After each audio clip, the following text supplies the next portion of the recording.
الحمدللہ وحدہ والصلاة والسلام علی من لا نبی بعدہ اما بعد فاعوذ باللہ من الشیطان الرجیم بسم اللہ الرحمن الرحیم اقرأ بسم ربک الذی خلق آمنت باللہ صدق اللہ العلی العظیم۔ السلام علیکم ورحمۃ اللہ وبرکاتہ۔ الحمدللہ آج کے اس کلاس میں ہم آپ کے سامنے جس کتاب سے متعلق تبصرہ پیش کرنے جا رہے ہیں، جس کتاب سے متعلق بک ریویو پیش کیا جائے گا، اس کا نام ہے سفر نامہ ہند و پاک۔ یہ ایک سفر نامہ ہے کہ جس کے مصنف حضرت علامہ مولانا پروفیسر ڈاکٹر محمد مقصود الہی نقشبندی دامت برکاتہم العالیہ کا یہ سفر نامہ ہے، اور آپ جو ہے ایک کامل و اکمل بزرگ ہیں، نقشبندیہ سلسلے سے آپ کا تعلق ہے۔ آپ سندھ کے ایک کامل و اکمل بزرگ اللہ بخش سونا سائیں نور اللہ مرقدہ کے ایک خلیفہ محترم ہے، اور پروفیسر محمد مقصود الہی نقشبندی دامت برکاتہم العالیہ آپ جو ہے وہ زندگی بھر لوگوں کو اللہ کے ذکر کی طرف دعوت دیتے ہیں، اور آپ کی زندگی کا مقصد یہ ہے کہ اللہ کے بندوں کو اللہ سے ملائے جائے،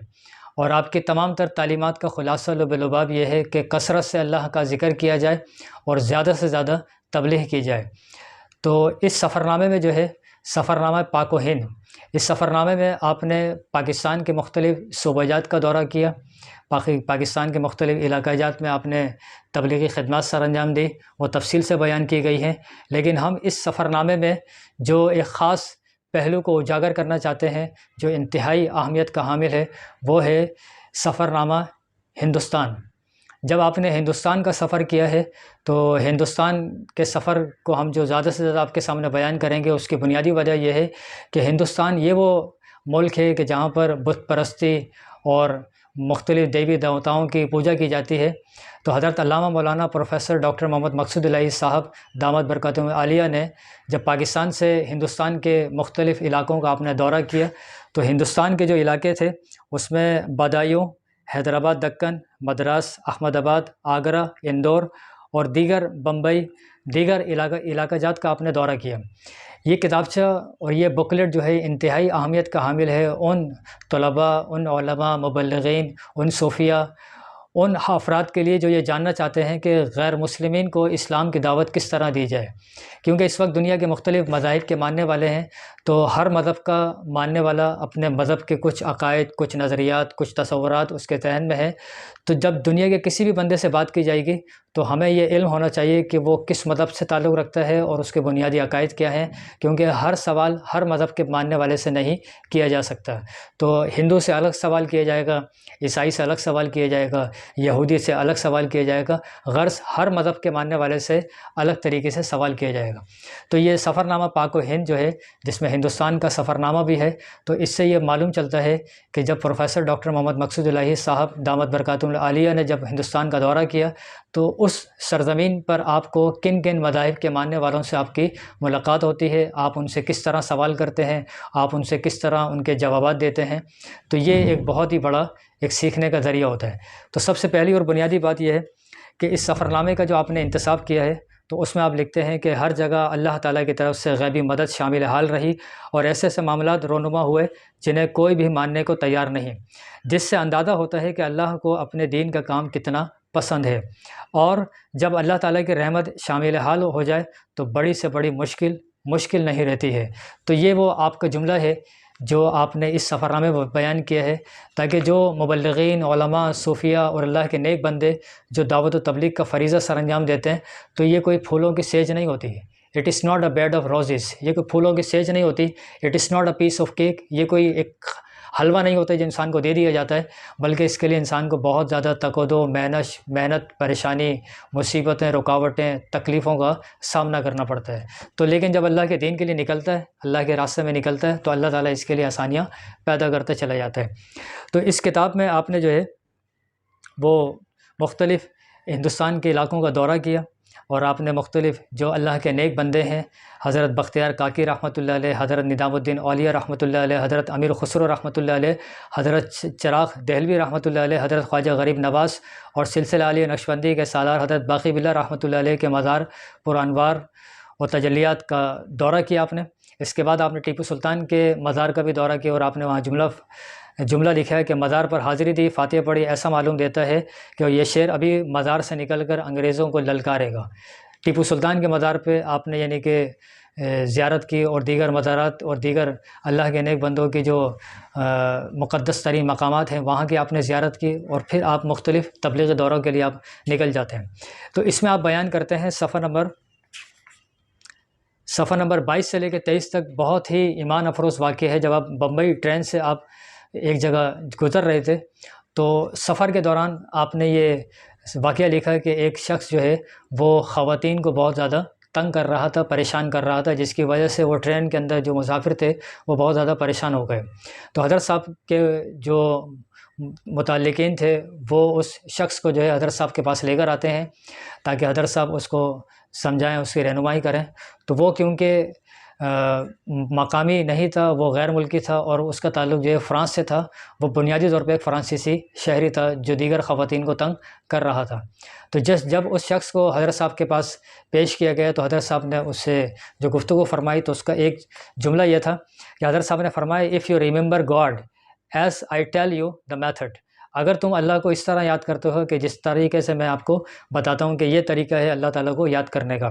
انشاءاللہ your way of thinking، تو اللہ نے چاہا تو تمہارا جو سوچنے سمجھنے کا زاویہ ہے، way of thinking and way of seeing, بولنے کا انداز، and way of talking must be change in few minutes, چند لمحے میں آپ کا سوچنے کا، بولنے کا اور بات کرنے کا طریقہ اور سلیقہ بدل جائے گا۔ And you will feel a great change internally and externally, اور تم ظاہری اور باطنی طور پہ اپنے اندر ایک تبدیلی کو محسوس کرو گے۔ تو حضرت صاحب نے اس کو پھر اللہ کے ذکر کا طریقہ بتایا کہ اللہ کا ذکر اس طرح کرتے ہیں، اور اس کو کہا کہ آپ میرے سامنے اللہ کے ذکر کی پریکٹس کریں اور اللہ کا نام اس طرح جو ہے آپ یعنی کہ ادا کرتے رہیں۔ تو ذکر کرنے کا اس کو ایک طریقہ بتایا، وہ بندہ پریکٹس کرتا رہا، ذکر کرتا رہا، ذکر سری جو ہے وہ کرتا رہا۔ اس کے بعد جب اس کی منزل آئی اور جب وہ پہنچنے لگا تو جاتے جاتے اس نے حضرت صاحب سے ایک جملہ کہا کہ "master I shall give your message in France", کہ ماسٹر میں آپ کا پیغام جو ہے وہ فرانس میں پہنچاؤں گا۔ تو اس پورے واقعے سے آپ کو یہ اندازہ ہوگا کہ حضرت صاحب نے اس کو کس طرح جو ہے وہ اللہ کی طرف جو ہے وہ راغب کیا، اللہ کی طرف رہنمائی کی، اور مبلغ کے لیے یہ ایک بہت آسان طریقہ ہونا چاہیے کہ وہ کس طرح لوگوں کو اللہ کی طرف راغب کرے۔ پھر اسی سفر نامے میں آپ نے جو ہے وہ مختلف جو ہندوؤں کا جو ایک علاقہ تھا وہاں پر ہندوؤں کے مختلف ذاتیں ہیں، برہما، ویش، کھچتری اور شودر جو ذات ہے ہندوؤں کی سب سے نچلی ترین ذات ہے، تو ان ذات کے لوگوں سے ملاقات کی آپ نے، وہاں مختلف اللہ اور اس کے رسول کا آپ نے پیغام دیا، محافل کی۔ تو آپ ایک جگہ بیٹھ کے جو ہے وہ کھانا تناول کر رہے تھے تو آپ کے سامنے کچھ ہندو لڑکے کھڑے ہوئے تھے، تو آپ نے ان کو کہا کہ آپ جو ہے وہ ہمارے ساتھ کھانا تناول فرمائیں۔ تو انہوں نے کہا نہیں آپ کسی اور مذہب کے ہیں، ہم کسی اور مذہب کے ہیں، تو ہمارے مذہب میں اس طرح نہیں کہ ہم آپ کے ساتھ کھانا کھائیں۔ تو حضرت صاحب نے فرمایا بیٹا اسلام کے اندر جو ہے وہ امیر غریب، گورا کالا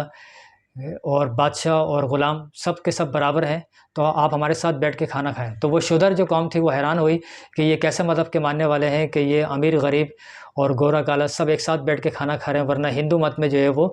4 ورن ہے، 4 ذاتیں ہیں، وہ ہر ذات کا بندہ دوسری ذات سے نہیں ملتا۔ تو وہ شودر آپ کے ساتھ بیٹھ کے انہوں نے لنگر کھایا۔ تو اس کے بعد حضرت صاحب جن جن علاقوں میں تبلیغی دورے کے لیے جاتے رہے تو وہ شودر قوم بھی جو ہے وہ آپ کے ساتھ بھی جاتی رہی، اور یہ شودر جو لڑکے تھے انہوں نے آپ کے ساتھ اسلام قبول کیا، اور جہاں جہاں حضرت صاحب کا پروگرام ہوتا ہے یہ شودر جنہوں نے اسلام قبول کر لیا تھا اپنے ہی قبیلے کے لوگوں کو دعوت دیتے کہ یہ وہ انسان ہے کہ جو ہمیں ایسے خدا کی طرف دعوت دے رہا ہے جس میں رنگ، نسل، ذات پات کی کوئی حیثیت نہیں ہے۔ تو اس طرح آپ نے ہندوؤں کو جو ہے مطلب اسلام کی طرف راغب کیا۔ پھر اس کتاب کے اندر تفصیل سے آپ مطالعہ کریں گے تو معلوم ہوگا کہ ایک اور شخص ملتا ہے جس کا تعلق جین مذہب سے ہوتا ہے، بدھسٹ مذہب سے ہوتا ہے۔ تو جین مذہب کا ماننے والا آپ سے کیا سوال کرتا ہے، آپ کس طرح اس کو جواب دیتے ہیں؟ بدھسٹ مذہب کا ماننے والا آپ سے کیا سوال کرتا ہے، آپ کس طرح اس کو جواب دیتے ہیں؟ غرض یہ کتابچہ جو ہے انتہائی اہمیت کا حامل ہے،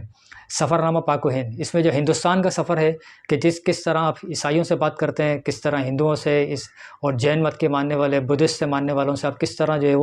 وہ سوال کرتے ہیں، آپ اس کا جواب دیتے ہیں، اور جو ایک روحانی پہلو ہے وہ اس میں بیان کیے جاتے ہیں۔ تو طلباء سے، علماء سے، جو اللہ کے نیک بندے ہیں جو مختلف مذاہب کے حوالے سے ریسرچ کر رہے ہیں، تحقیق کر رہے ہیں، آرٹیکل لکھ رہے ہیں، تھیسس لکھ رہے ہیں، تو ان کے لیے یہ سفر نامہ انتہائی شاندار ہے، انتہائی اہمیت کا حامل ہے، اور یہ اس لیے بیان کر رہا ہوں کیونکہ حضرت صاحب یہ وہ شخصیت ہے کہ جنہوں نے عاجز کو جو ہے وہ اسلامک سینٹر کی طرف راغب کیا، اور حضرت صاحب کے کہنے پہ ہی جو ہے وہ میں نے اسلامک سینٹر میں داخلہ لیا، اور اسلامک سینٹر سے ہی جو ہے وہ علم حاصل کیا، اور اسلامک سینٹر میں جو ہے وہ کمپیریٹیو ریلیجن کی تدریس کر رہا ہوں۔ تو حضرت صاحب یہ وہ شخصیت ہیں جن کو آپ دنیا کی کسی بھی زبان میں کہیں تو وہ میرے لیے استاد ہیں، وہ میرے لیے شیخ ہیں، وہ میرے لیے مرشد ہیں، وہ میرے لیے موٹیویشنل اسپیکر ہیں کہ جنہوں نے مجھے دین اسلام کی تعلیم کی طرف راغب کیا، ورنہ میں تو ہے دنیا کی جو گمراہیاں ہیں، دنیا کی جو ضلالتیں ہیں اس طرف میں جا رہا تھا، لیکن اللہ کا بڑا فضل ہوا، کرم ہوا کہ حضرت صاحب نے میری رہنمائی کی، مجھ پہ شفقت فرمائی، اور آپ نے مجھے فرمایا کہ بیٹا آپ اسلامک سینٹر میں جا کے داخلہ لیں، تاکہ یہاں سے تعلیم حاصل کر کے آپ اس قابل ہو جائیں گے کہ آپ غیر مسلموں کو اسلام کی دعوت اور تبلیغ کا فریضہ سر انجام دیں گے۔ اور حضرت صاحب نے مجھے فرمایا کہ بیٹا سونا سائی رحمۃ اللہ علیہ فرماتے ہیں کہ امریکہ کو تبلیغ کرنے والا اگر کوئی بندہ ہو تو وہ بندہ بھی ہمارا فقیر ہونا چاہیے۔ یہ بہت بڑا جملہ ہے، یہ بہت بڑا ایک پیغام ہے۔ اس کا مطلب یہ ہے کہ آخری حد تک انسان جائے اور آخری حد تک جا کے غیر مسلمین کو اسلام کی دعوت دے، کیونکہ اسلام کا بنیادی فلسفہ، بنیادی نظریہ یہ ہے کہ اللہ کے بندوں کو اللہ سے ملایا جائے۔ تو حضرت صاحب نے فرمایا، سونا سائی کا یہ جملہ ہے کہ امریکہ کے صدر کو بھی اگر کوئی تبلیغ کرنے کے لیے جائے، کوئی اسلامک مشنری جائے، کوئی مبلغ جائے، تو وہ بھی ہمارا فقیر ہونا چاہیے۔ اس سے مراد یہ ہے کہ جو آپ کے متعلقین ہیں ان میں آپ ایک جوش، جذبہ، لگن اور انتھوزیازم پیدا کر رہے ہیں کہ وہ تبلیغ کریں، اور یہ پیغام بالکل یونیورسل ہے، یونیورسل پیغام اس تناظر سے ہے کہ تمام مسلمان کو چاہیے کہ وہ اللہ اور اس کے رسول کے پیغام دنیا بھر میں پھیلائے۔ تو حضرت صاحب یہ وہ شخصیت ہیں جو میرے لیے ایک موٹیویشنل اسپیکر کے طور پہ ہیں کہ وہ قدم قدم پر میری اسلام کے حوالے سے رہنمائی فرماتے ہیں تاکہ یہ اسلام کا فہم حاصل کریں، اور یہ فہم ہم جا کے غیر مسلمین کو دیں تاکہ وہ من الظلمات الی النور، تاکہ وہ گمراہیوں سے نکل کے نور کی طرف آ جائیں، ہدایت کی طرف آ جائیں، روشنی کی طرف آ جائیں۔ تو یہ کتابچہ سفر نامہ پاک و ہند کہ جو کہ پروفیسر ڈاکٹر محمد مقصود الہی دامت برکاتہم العالیہ نے تصنیف فرمایا ہے، اس لیے فرمایا ہے تاکہ کیونکہ جو من یسافر تزداد تجارب ہو، جو بندہ سفر کرتا ہے اس کے تجربات بڑھ جاتے ہیں، تو آپ نے اس کتابچے کے اندر اپنے تمام تر تجربات، مشاہدات، خیالات، نظریات اور جو اسلامک مشنری کے حوالے سے جو اسٹریٹجی ہوتی ہے وہ تمام کے تمام آپ نے اس میں بیان فرما دی ہے۔ تو پوری گفتگو کا خلاصہ لب لباب یہ ہے کہ اس کتاب کا مطالعہ کرنا فائدے سے خالی نہیں ہوگا۔